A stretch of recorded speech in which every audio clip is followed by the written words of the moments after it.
The rich are not always happy. ধনীরা সবসময় সুখী নয়। এই সেন্টেন্সটিতে যদি বলা হয় রিচ ওয়ার্ডটি কোন পার্টস অফ স্পিচ, আমরা জানি রিচ মানে ধনী ব্যক্তি, এটি একটি অ্যাজেক্টিভ। আমরা এটাকে অ্যাজেক্টিভ বলবো, কারণ এই সেন্টেন্সটি যদি লক্ষ্য করি তাহলে তা অ্যাজেক্টিভ কিনা তাই প্রমাণ করবে। যেমন mister John is a rich man, mister John একজন ধনী ব্যক্তি। আমরা জানি অ্যাজেক্টিভ বলতে সেই সকল ওয়ার্ডসগুলিকে বুঝি যেগুলি নাউন বা প্রোনাউন এর দোষ, গুণ, অবস্থার সংখ্যা, পরিমাণ, নির্দিষ্টতা, অনির্দিষ্টতা প্রকাশ করে। তাহলে মিস্টার জন হয় একজন ধনী ব্যক্তি। এই ধনী ব্যক্তিটা কে? এটা কিন্তু মিস্টার জনকে বা ম্যানটাকে বোঝাচ্ছে। যেহেতু নাউন বা প্রোনাউনকে বিশেষায়িত করছে, তাই রিচ এখানে অ্যাজেক্টিভ। আর যেহেতু রিচ ওয়ার্ডটি অ্যাজেক্টিভ, কাজেই এখানেও রিচ অ্যাজেক্টিভ হবে। The rich are not always happy, ধনীরা সবসময় সুখী নয়। এখানে রিচ কি সত্যি সত্যি অ্যাজেক্টিভ? যদি অ্যাজেক্টিভ না হয় তাহলে তা কোন পার্টস অফ স্পিচ? এবং অ্যাজেক্টিভ আর কি কি পার্টস অফ স্পিচ হিসেবে বসতে পারে? আসুন আজকে আমরা তা জেনে নেই। Anglosphere, your trusted home for learning and practicing English. Please subscribe our channel. So my dear English learners, তাহলে আজকে আমরা শিখতে চলেছি অ্যাজেক্টিভ আর কোন কোন পার্টস অফ স্পিচ হিসেবে বসতে পারে। আমরা এই সেন্টেন্সগুলি লক্ষ্য করি। হি রাইটস আ গুড অথবা well hand. He writes a good hand মানে তার হাতের লেখা ভালো, সে বেশ ভালো হাতে লেখে। এখানে গুড ব্যবহার করব নাকি ওয়েল ব্যবহার করব? ডিয়ার ইংলিশ লার্নার্স, গুড মানেও ভালো, ওয়েল মানেও ভালো। পার্থক্য হলো ওয়েল অ্যাডজেক্টিভ এবং অ্যাডভার্ব উভয়ই বসতে পারে, কিন্তু গুড শুধুমাত্র অ্যাডজেক্টিভ হিসেবে বসতে পারে। এখানে যেহেতু কেমন লেখা লিখে, ভালো হাতের লেখা, ভালো হাতের, অর্থাৎ এই গুড বা ওয়েল ওয়ার্ডটি হ্যান্ডকে বিশেষায়িত করছে। যেহেতু হ্যান্ড নাউনটিকে বিশেষায়িত করছে, বিধায় এখানে গুড বা ওয়েলকে আমরা অ্যাডজেক্টিভ বলি। এবং যেহেতু এখানে গুড অ্যাডজেক্টিভ এবং ওয়েল অ্যাডজেক্টিভ বা অ্যাডভার্ব উভয়ে বসতে পারে, তাই এখানে অ্যাডজেক্টিভ দরকার। এটার জন্য আমরা এখানে গুডকে সিলেক্ট করে নেব। He writes a good hand, সে একটি চমৎকার হাতের লেখা লেখে। অপরপক্ষে he writes good, he writes good অথবা ওয়েল, সে ভালো লেখে। দ্যাট ইজ, এখানে আমরা গুড ব্যবহার করব নাকি ওয়েল ব্যবহার করব? এখানে গুড বা ওয়েল কিন্তু কোনো নাউনকে বিশেষায়িত করে নেই, বরং এটি একটি ভার্বকে বিশেষায়িত করেছে। অর্থাৎ সে ভালো লেখে। কেমন লেখে মানে লেখা ভার্বটিকে মডিফাই করছে। কেমন লেখে? ভালো লেখে। তাহলে মূলত এই ভালো কথাটি লেখা ভার্বটিকে বিশেষায়িত করছে। অপরপক্ষে অ্যাডজেক্টিভ শুধু নাউন বা প্রনাউনকে বিশেষায়িত করে। যেহেতু এখানে লেখা ভার্বটিকে বিশেষায়িত করছে, কাজে এটা এখানে আমরা অ্যাডভার্ব হিসেবে ব্যবহার করব। দ্যাট ইজ, এখানে আমরা যেহেতু ওয়েল অ্যাডভার্ব এবং অ্যাডজেক্টিভ হিসেবে বসতে পারে, কাজে ওয়েলকে সিলেক্ট করব।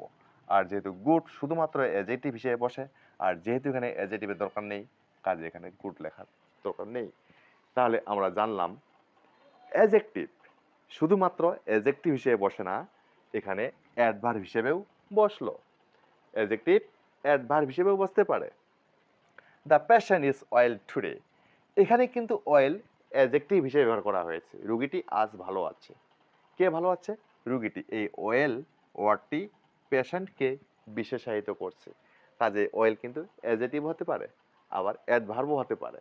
কিন্তু গুডকে আমরা শুধুমাত্র অ্যাডজেক্টিভ হিসেবে দেখতে পাই, এর কোনো অ্যাডভার্ব ফর্ম ব্যবহৃত হয় না।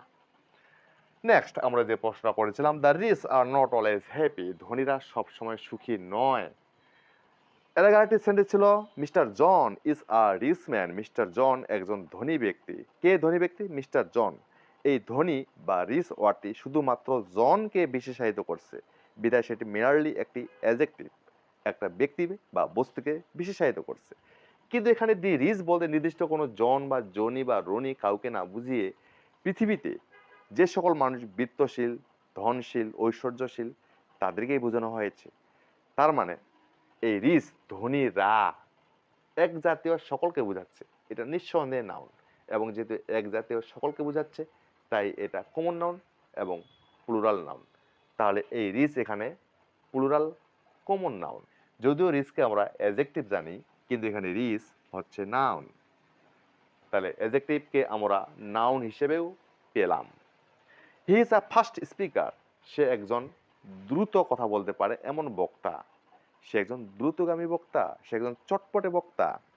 তাহলে এই ফাস্ট ওয়ার্ডটি স্পিকারকে বিশেষায়িত করার কারণে এটাকে আমরা অ্যাডজেক্টিভ বলবো। অপরপক্ষে হি স্পিক্স ফাস্ট, সে দ্রুত কথা বলে। কেমন কথা বলে? দ্রুত বলে। এই ফাস্ট এখানে স্পিকটাকে বিশেষায়িত করার জন্য এটাকে আমরা অ্যাডভার্ব ধরবো। তাহলে অ্যাডজেক্টিভ নাউন হিসেবে ব্যবহার পাইলাম, অ্যাডজেক্টিভ অ্যাডজেক্টিভ হিসেবে ব্যবহার পেলাম, আবার অ্যাডজেক্টিভ অ্যাডভার্ব হিসেবে ব্যবহার পাইলাম। এখন দেখি, I saw a bright light, আমি একটি উজ্জ্বল আলো দেখলাম। এই যে উজ্জ্বল আলোটা কেমন ছিল? উজ্জ্বল। এই ব্রাইট ওয়ার্ডটি কিন্তু অ্যাডজেক্টিভ, এখানে লাইটটাকে বিশেষায়িত করছে, এটা অ্যাডজেক্টিভ। কিন্তু এখানে he used an oil to bright the colour, রংটাকে উজ্জ্বল করার জন্য সে এক প্রকার তৈল ব্যবহার করেছে। এখানে টু ব্রাইট, উজ্জ্বল করা, এখানে ব্রাইটটা যদি, এখানে ব্রাইটটা কিন্তু অ্যাডজেক্টিভ, এই ব্রাইটেই আবার এখানে ভার্ব হিসেবে ব্যবহার করা হয়েছে। তাহলে এই ব্রাইট এখানে ভার্ব।